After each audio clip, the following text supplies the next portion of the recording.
Well, good morning. So great to be here this morning, and I get to introduce you to our first candidate that we're going to be talking to, and that is Karl Dean. So, Karl, would you please join me? Please give him a warm welcome as well.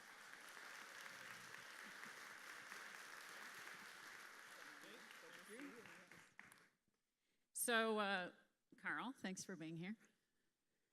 It's good to be here. Thank you.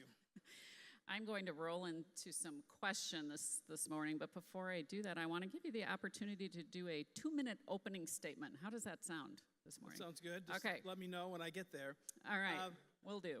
Well, essentially, I'm running for governor because I believe that the state of Tennessee and the voters want a pragmatic, common sense, sort of get-it-done governor, somebody who is not going to be an ideologue or somebody who's going to take an extreme position or be focused purely on what the political parties want. I think what we need is someone who's going to focus on the issues that matter to the state moving forward. You know, when I ran for mayor here, I ran in a nonpartisan race. I had to get Democrats, Republicans, and independents to support me. And then when you do the job as mayor, you don't do it in a partisan way. I mean, you try to do your best for everybody in the city. I think the issues that are facing our state are issues that lend themselves to sort of a nonpartisan approach. I think the number one issue that we have to get right in Tennessee is education, public education, and I think that is vital to the topic we're discussing here today in terms of creating economic energy, attracting talent, and attracting investments here. I think it's absolutely important that we work on always having a strong economy. Those of you who are from Nashville know that when I was mayor, I certainly believe that you need to have a strong private sector that's producing jobs, creating opportunities, and creating revenue. And then I think we need to work on health care. Probably the biggest mistake that our legislature has made in my adult life was not doing Medicaid expansion. Our state has lost access to $4 to $5 billion in money that could have been used to let poor people, people with pre-existing conditions, and people with disabilities have access to health care. As a result, tens of thousands of people don't, and we have seen 11 hospitals close in our state, primarily in rural areas. So those are the things that I think are important. Those are the things I want to work on, and I want to reach across the aisle and get things done. Thank you. Okay, great. Thank you. So we have an entrepreneurial crowd here this morning, so we're going to start with an entrepreneur question, which is, according to the Census Bureau, the rate of business creation in the U.S. has decreased 32% and over the last 30 years. So what do you feel your administration could do, should you become governor, to help with that? I think there's a couple things that the state can do or a governor can do to help with business creation. You know, some of those are things that we tried to do in Nashville when I was mayor, which is, you know, we worked on the establishment of the Entrepreneur Center. We certainly were very aggressive about recruiting business to Nashville, and we looked to bring in the best possible jobs that we could and to work with businesses that wanted to invest in our city long term. I think the state should do that also. The state needs to be looking at those parts of the state in particular that need help, because there are parts of the state that are struggling. You need to create a climate, and to me, you know, what I thought as mayor was we needed to be a city that was working on having better schools, that we needed to be working on public safety, and we needed to be working on economic development all together, because those things were connected to each other. And you got to create this atmosphere where businesses want to be here. And Tennessee has a lot of things going for it in terms of business creation. We have a good business climate. We have relatively low taxes. I think most people would think of Tennessee as a business-friendly place. We need to make sure that we are always looking at regulations and doing them in a common sense sort of way. But I want to just stress the importance of being a state that attracts talented people. We're not going to get ahead unless we are attracting and developing the workforce here to fill the jobs that are coming. And the issue is not going to be incentives in the future. The issue is going to be, because we're going to attract the jobs because of everything going for our state, are we going to have the workforce that can fill those jobs? If we don't, we're going to miss a great opportunity. Well, you've talked about education, so let's parlay that into talent, and particularly tech talent, which Right. we've seen there is not enough of, and we need more of. So how do you see that you would help with that? Well, a couple things. You know, when I was mayor, actually, we worked on this issue with the Chamber of Commerce in Williamson County. We actually engaged in a project where we contributed some funds toward where we put up access around the country to jobs that were available in Nashville in the tech industry. And we wanted people to understand what a great city Nashville was to live in, and that it was a city that was very compelling and young people would be attracted here. I mean, fortunately, this was occurring at the same time the city was booming, and it was a good message to deliver. So I think what this comes down to is, you got to make people aware of the jobs here. You want to continue to attract businesses, but you've got to create the climate in the state of Tennessee that young people want to move here. And there's a lot of things that go into that. Education is key. Having access to quality education and educational opportunities throughout people's lives is going to become increasingly important. We have got to be a state that continually sends the message that we are friendly, that we are welcoming, that we celebrate diversity, and we want people to come here because we're going to treat everybody with respect. If we don't send that message, they're not going to come. People will decide where to live based on what their values are and what they believe the future is about. And I think most young people, those are their values. And those are the right values, and we should be happy to support those. So those are the things you got to do. And I think we got a lot going for us. As I say, we got a great business climate. We got to continue to work on that. We continue to work on education. We work on the projection of our values of inclusiveness. That's going to be important. And then we actually target people for technology in terms of reaching out to them. That's what we did here in Nashville, working with the chamber. Good. So you've talked a little bit about companies and industries that are here, and over the last years, it has changed so much. Right.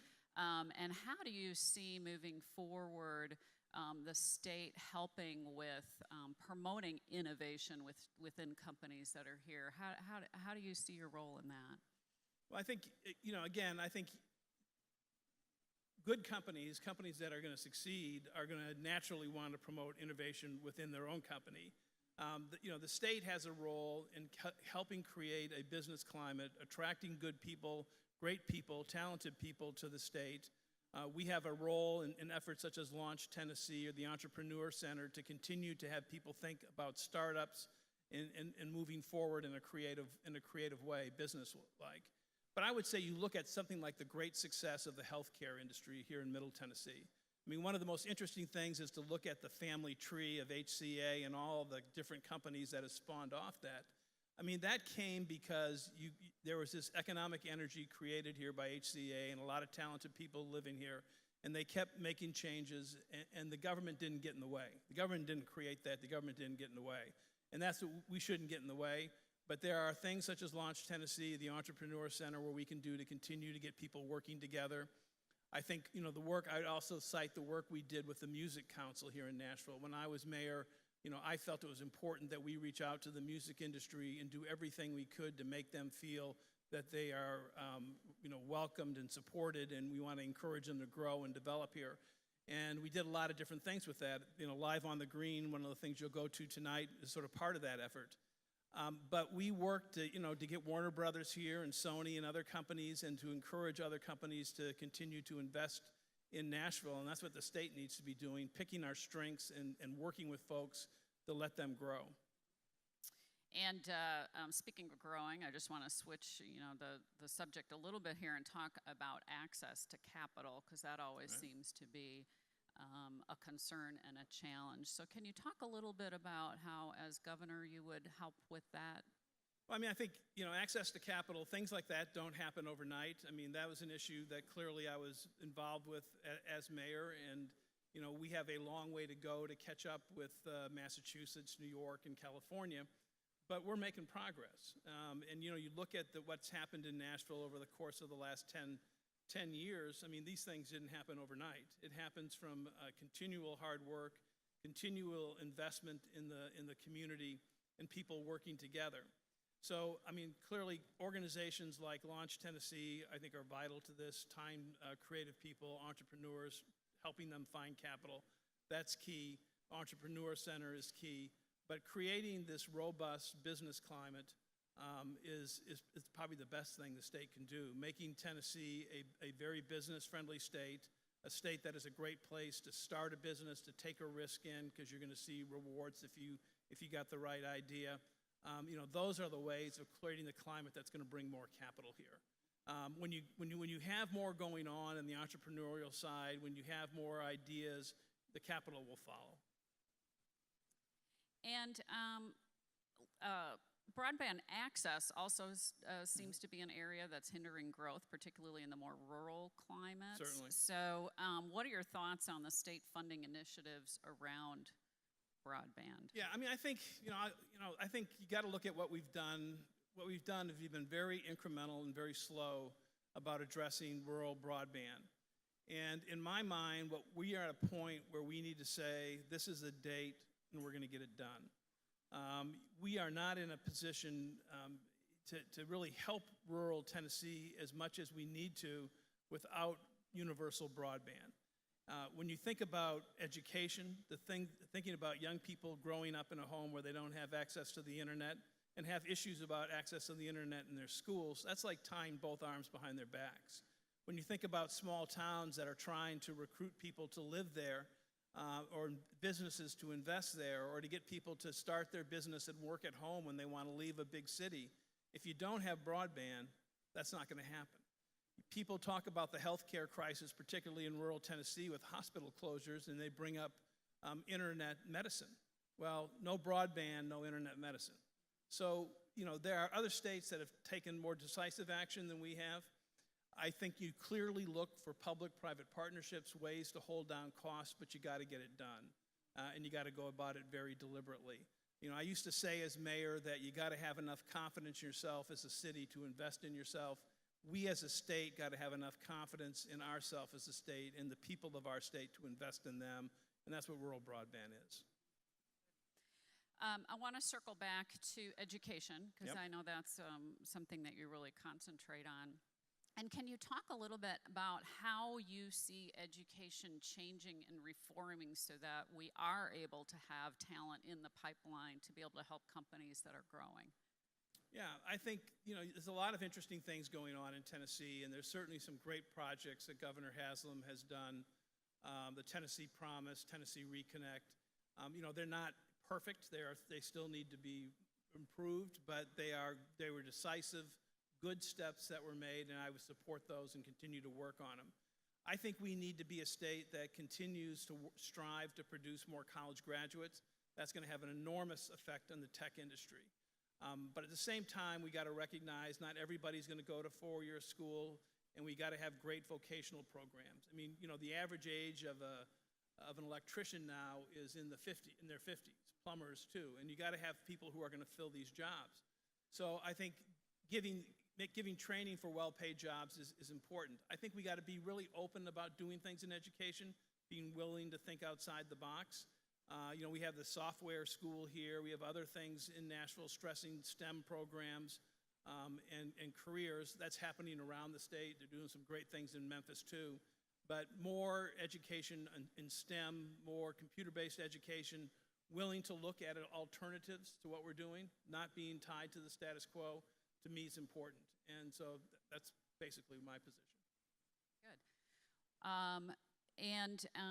Is there anything else that you feel the entrepreneurial audience needs to know about what you will be doing or what you see as barriers to government right now that you think that you'll be able to change and make an impact on? Yeah, I think, there's a lot of things that need to happen. I think it's important that we recognize that Tennessee as a state needs to be doing more to encourage minority and women participation in state contracts and working with the state. That's one of the things I tried to do as mayor, was to say that, we're going to open up this process of metro procurement and reach out to small disadvantaged businesses would be the term, which generally means women-owned businesses and minority-owned businesses and small businesses, and encourage them to register to do business with the city, to let them share in the prosperity and make sure that this is being handled fairly. The state needs to do that. And we need to say that we're going to be very serious and deliberate about this, and be very serious and deliberate about how the administration reflects diversity. I think you got to never lose track of the fact that, one of Tennessee's great attractions, we have two great attractions that we got to always protect. One is music and creativity. I mean, when I think about entrepreneurs and I think about folks like yourselves, you gotta put the music industry as part of that. I mean, there are literally somewhere between 80 and 100 people moving here almost every day, and a lot of them are coming with their capital being their ability to create a song, to play a song, to produce a song, to do the lighting. And attracting creative people to a community and to a state is a great thing. And we are blessed as a state to have great music and great arts from one end to the other, and we need to protect that and make sure we work to build that up, because Tennessee is a unique place, and that draws talented people of all types to the state when we have the arts. And then the second thing is we need to be very concerned about conservation. I'm a pro-business guy, as you know, but at the same time, I think that's totally consistent about being protective of our state parks and being protective of the beauty of the state. People come here because it's a beautiful place, and clean air, clean water, great views, great open space are important values that we need to protect. When we talk about innovation within companies and you encouraging companies to be able to do that, how do you really foresee the government playing a hand more in that? Can you give more specifics around that? But for them to be innovative? Yeah. Well, I think you have to, ultimately, the success of business, when politicians talk about, 70,000 jobs were created while I was mayor. I mean, it wasn't the city that didn't do that. It was businesses that do that, and they know how to create and innovate within their own own field. How do you visualize that support there? Yeah, so I think you have organizations that the government can support, Launch Tennessee, the Entrepreneur Center, or other things that encourage people to think outside the box. You could look at tax structures at some point, maybe to encourage investment. I think that's always important, to encourage investment. But ultimately, it will come from the folks who are working in those industries. And I go back to sort of the key point, I think, for all of this is the big change that happened in Nashville, I think, is we started being a city where talent wanted to be. And if you're attracting talent, if you're getting the best people in the country and the people who have got energy and want to do things, and they come to work in business, they're going to take care of the innovation. But you got to be a place that is attracting that talent, and it builds on itself. You attract business, then you have the right atmosphere, and it keeps building. And I can't stress enough, if we become a place where talented people say, I really don't want to live there because I'm concerned about some of their policies, or I'm concerned about, what they're willing to invest in education, that will hurt us. So that what government can do is not hurt. Government can try to make it better and try to encourage people to look at Tennessee as the place to invest, the place to work. Good, thank you so much. If you'll please give a round of applause for Karl Dean this morning. All right. Thank you. Thanks for being here. And now I'd like to introduce you to our next candidate for governor in the state of Tennessee, and that is Bill Lee. Bill, would you please join me on stage? Momentarily, here he comes. Bill, welcome. Good morning. If you'll please give him a round of applause. Good morning. Good to see you. All right, Bill, thanks for being here this morning. Thank you very much for having me. A great group. And we will follow the same format here, so I want to allow you the opportunity to give a 2-minute opening statement, if you would, before we Great. have a Thank you for discussion. the opportunity to be here with a bunch of folks that are truly important to this state because of the role that you play in the business environment. I'm a business person myself I'll tell you a little bit about my business background. I run a company called Lee Company. We are in the heating and air conditioning and plumbing and electrical business, a company that my grandfather started.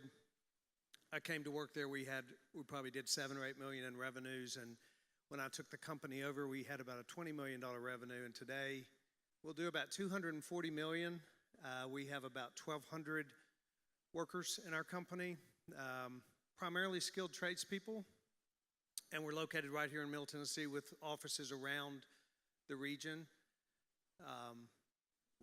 I'll brag on us a little bit. Our company was named last year by the Tennessean as the best company to work for in Nashville, large companies, for the 3rd time. And we just recently found out just yesterday, actually, I did, that we're a finalist for the Nashville Entrepreneur Center's 2018 Next Awards. So we live in a state that has a remarkable business community, and if I'm honored and privileged to be able to lead this state, I want to make certain that that is expanded and increased, and that we become an even better place for people to, as I say on the campaign trail, have a good job, a good school, and a safe neighborhood. Great, thank you. Thank you. So I'm going to start off with you on innovation and talking about innovation within companies and particularly industries in Tennessee that have undergone change. Can you talk a little bit about how you will support innovation in companies, not only support, but help develop that when you're in, if you become governor? Yeah. Our company's in the construction business, and so we're in the construction and service business, so we maintain facilities and we help people construct facilities anywhere from, we just did the infrastructure on the 505 building, this 45-story building downtown. We actually did the mechanical systems in this building, so I hope you're comfortable this morning. And because of that, I've been involved for the last 35 years in my career in industries all across Tennessee, because we actually help construct industrial facilities throughout the state.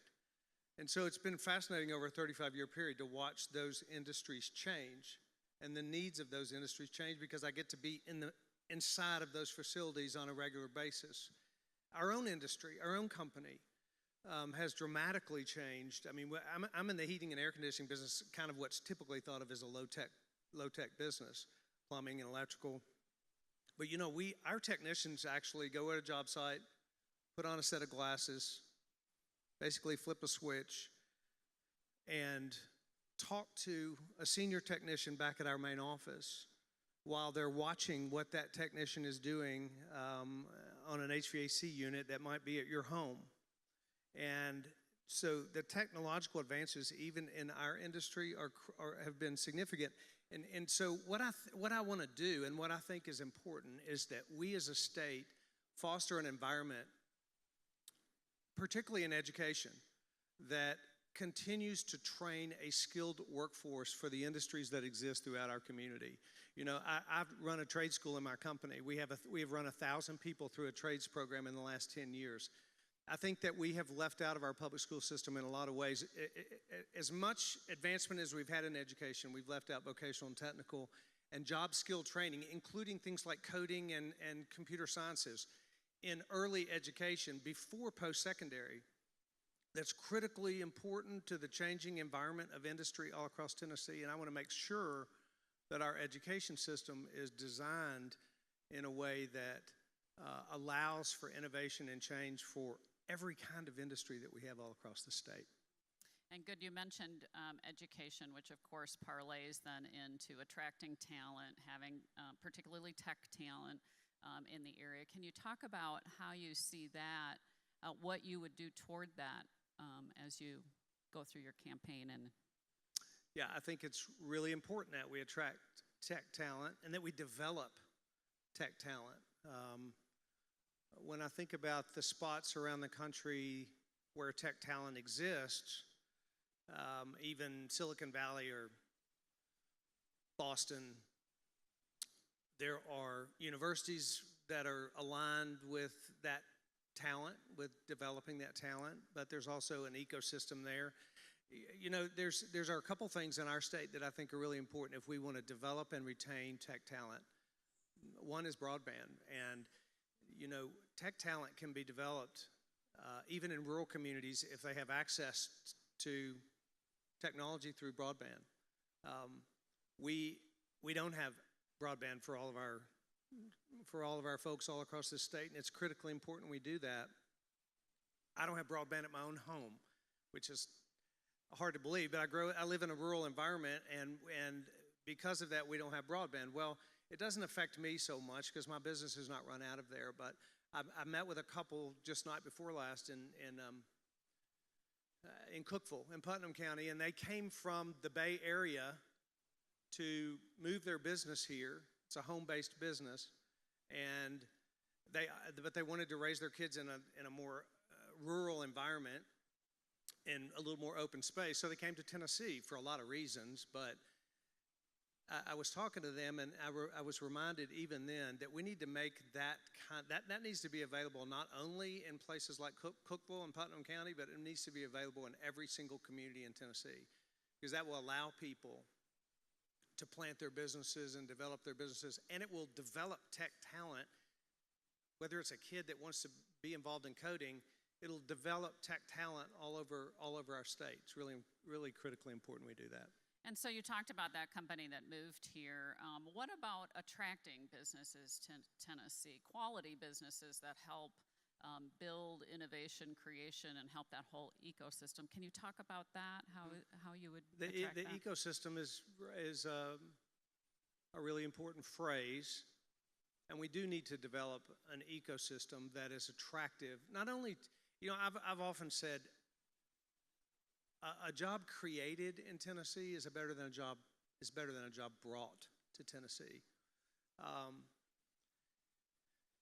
I clearly want to attract companies to this state and attract industry to Tennessee, and we've done a really great job of doing that, and we'll continue to do that.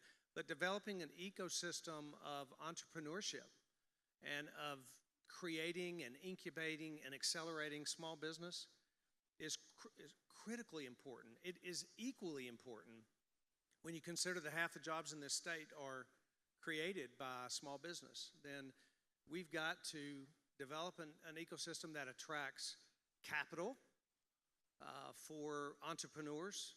And by the way, our state is unique and forward-thinking, and leadership has so far is developing a really great ecosystem around entrepreneurship and around attracting capital.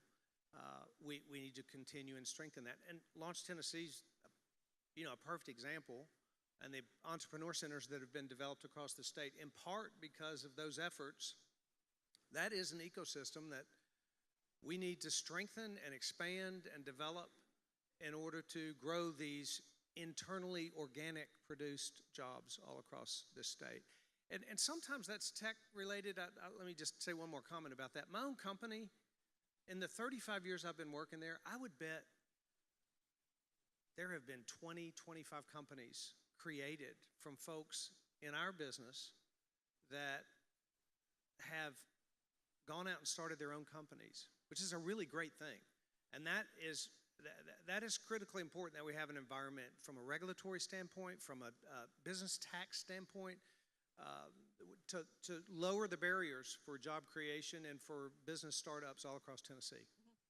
So a little bit of some stats on access to capital, because it is a major hurdle, not only in Tennessee, but 75% of the venture capital goes to California, New York, and Massachusetts. And Tennessee receives less than 1%. So, it sounds like you think the role of the state government has a part to play in that. And can you talk a little bit more about what that is?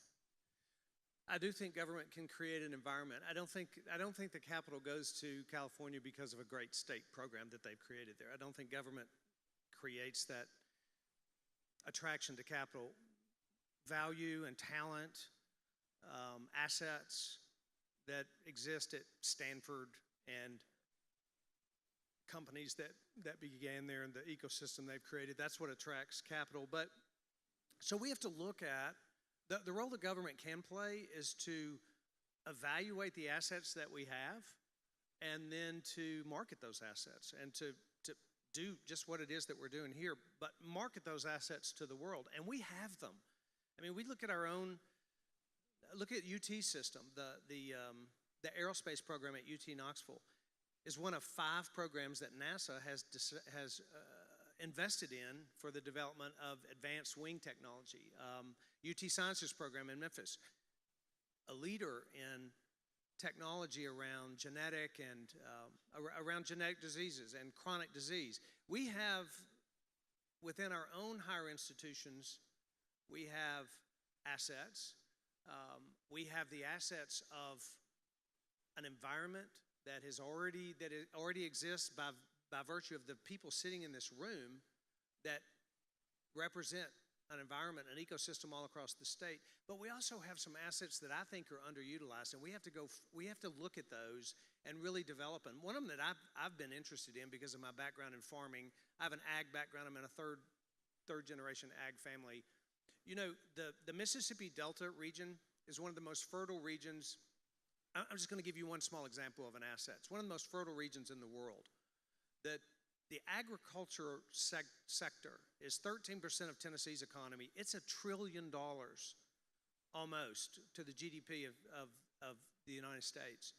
It's an industry that is largely not, it's one of the few significant industries that hasn't been really transformed by technology yet, but is going to.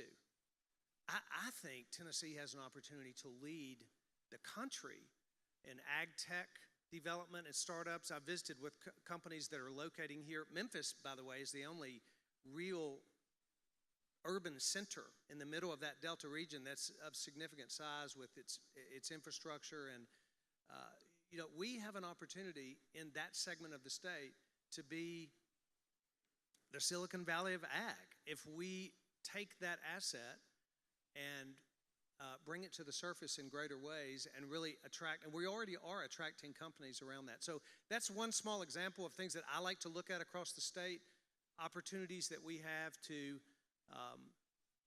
develop an ecosystem of investment in Tennessee. You mentioned that there's several things that you see as underutilized. What else do you see as underutilized in the state? You know, I think that, I really think, you know, in the same way, there are multiple technology-based companies that are sitting in this room that are underutilized. You know, when I think about the way transformation occurred in the healthcare industry in Tennessee, 50 years ago, there wasn't a healthcare industry here to speak of. And somewhere along the line, starting with one or two major companies, we began to develop an ecosystem. People came together and said, we need to make this the healthcare capital of the world. And there have been dozens, if not hundreds, of companies created that are now spread all across this state and all across the globe, born out of that focus on an previously underutilized asset. There are a number of those assets across the state that I think we can do the same thing. We just have to bring together folks around this concept of finding those assets like ag or any number of other ones, and then developing them in a greater way for our state, so that Tennessee can actually attract capital that it hasn't attracted in the past. What else you have a room full of entrepreneurs here. What else do you see as important that they should know about you moving forward in your campaign and as you look to become governor? You know, I have had the rare privilege of going to but we started a campaign by going to every county in the state. My wife and I prayed about doing this for a year, and then we bought an old RV and we wrapped it up nice, and we decided to go to 95 counties in 95 days. That's how we started our campaign, to hear from people all across the state. And we did we talk about broadband as being critically important. I grew up in an ag family in a rural environment. That environment is critically important, I believe, to the future of Tennessee. The economic environment of rural Tennessee is critically important. What happens in rural Tennessee matters to every Tennessean. I actually took a tractor as part of a campaign, tour, and took a tractor from my farm up to Mountain City and drove it from Mountain City to Memphis, 758 miles, to talk about multiple things: the need for broadband, the need for healthcare access, the need for economic activity in rural Tennessee. I've traveled all across this state multiple times now, and I do believe that at the end of the day, when I count mailboxes and think, wonder what matters to that person, and wonder what matters to that person, wonder what matters to that family, I think people want a good job, and they want a good school for their kid, and they want a safe neighborhood. And those are the things that I will be most focused on as governor. And those look really different in downtown Nashville as opposed to Unicoi County up in Upper East Tennessee, but they're critically important to every single Tennessean. And one of those is a good job. And we have good jobs for many of our people. We have a low unemployment rate, but we do have an underengaged workforce. We have a workforce participation rate that isn't where it ought to be. So I'm honing in on the jobs piece of this three-pronged approach that I'll have. Everyone doesn't have access to that. We have 15 counties in poverty in Tennessee. Most of them, every single one of them is rural. We have opportunities in our state to create an environment for better jobs. And as a businessman, and I want to make a comment too about the environment of entrepreneurship. You know, entrepreneurship, you all know this. It's not a set of skills that you learn. It is a mindset. And we have a real opportunity in our state to foster a mindset of entrepreneurship and of job creation and of business development. And we start with that in our education system. And we do that by introducing kids in a more meaningful way through education. I talked a little bit about vocational and technical education, but we introduce them to their sort of creative ideas about what they want to do with their life and their work. I'm a guy who believes that our work is profoundly important in who we are as a person, our ability to impact our culture and our world. But we introduce kids to that in a more meaningful way, I think, through work-based learning. It's something that we haven't really fully utilized in our public school system or even in our post-secondary educational opportunities.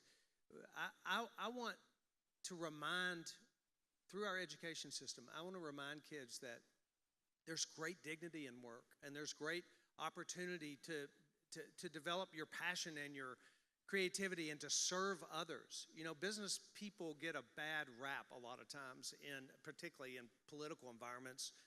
The idea that businesses and big business is created for purposes other than good purposes. But I believe that we can change that cultural environment and that we can communicate the great value that entrepreneurs, business leaders, business creators, job creators bring to the culture of Tennessee. And you're looking at a guy who, if governor, believes that a good job is one of the most important things for every single person that lives in this state. And creating an environment of job creation, entrepreneurship, business environment is incredibly important to me. Bill. And will be something that I'll focus on. Sorry, thank you. No, you're great. Thank you. Thank you so much for being here this morning. I'm sorry we're out of time. No, I get passionate about that. Yeah, so good. sorry. If you'll please give a round of applause Thank for you very Bill much. Lee.